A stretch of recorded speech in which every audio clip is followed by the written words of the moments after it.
औज़ुबिल्लाहिमिनश्शैतानिर्रजीम बिस्मिल्लाहिर्रहमानिर्रहीम इय्याका नअबुदु व इय्याका नस्तईन। मैं मोहम्मद हनीफ ज़िया जाट इस्लामाबाद से मुखातब हूँ। अपने लाडले प्यारे मुन्ने बबलू राव इरफान राव फरमान ठाकर की फरमाइश पर मैं अपना इंटरव्यू रिकॉर्ड करा रहा हूँ।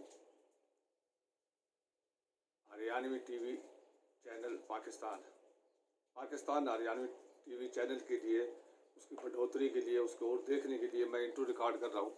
पहले मैं अपने मुतल्लक बताता हूँ कि भाई मैंने भी पाक हरियाणवी टीवी कल्चर बनाया है और उसी के दौरान ना भाई हमें राव फरमान ठाकर साहब मिल गए। पस मंज़र यह है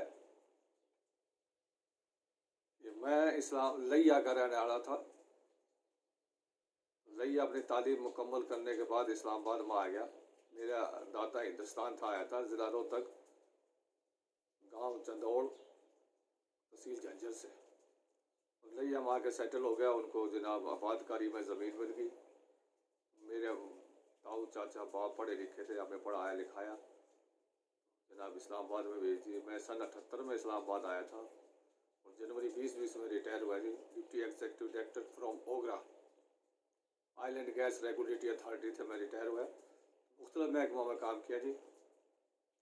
मैंने फेडरल गवर्नमेंट में इस्लामाबाद में, मिसाल के तौर पर मोटे मोटे बता रही हूँ, फूड एंड एग्रीकल्चर में तक कराया, पाकिस्तान एग्रीकल्चर रिसर्च काउंसिल में रहा जी, मिनिस्ट्री में रहा, फाइनेंस में थोड़ा सा अर्सा, OGDC में रहा साल लग, और जनाब फेडरल बैंक फॉर कोऑपरेटिव में रहा 15-16 साल।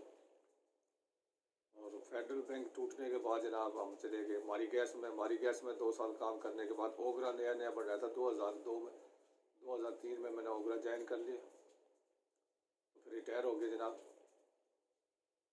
माँ बोली थी हमने बचपन में मोहब्बत थी, हमें सांग देखा करते, रागड़ी सुना करते, बूट जाकर हुक्का भरा करते। माँ बोली था during my tenure of my service I have availed lot of benefit from माँ बोली। माँ बोली के हमने जनाब बड़े फ़ायदे उठाए, पुराने वो समझे थे। अब पुराने अफसर थे सन 78-80 की पट्टी में ना, जाटा ने समझे थे, हिंदुस्तान के बंदे ने समझे थे, हरियाणा के बंदे समझे थे, तो मेरे से बड़े हमने वैसे फ़ायदे उठाए। माँ बोली कदे भी नहीं छोड़नी चाहिए। ओगरा में मेरे हमें उधर भी फिर माँ बोली की वजह से मेरा लीवर ट्रांसप्लांट इंडिया से कराया गया जिन्हें खसूसी तौर पर।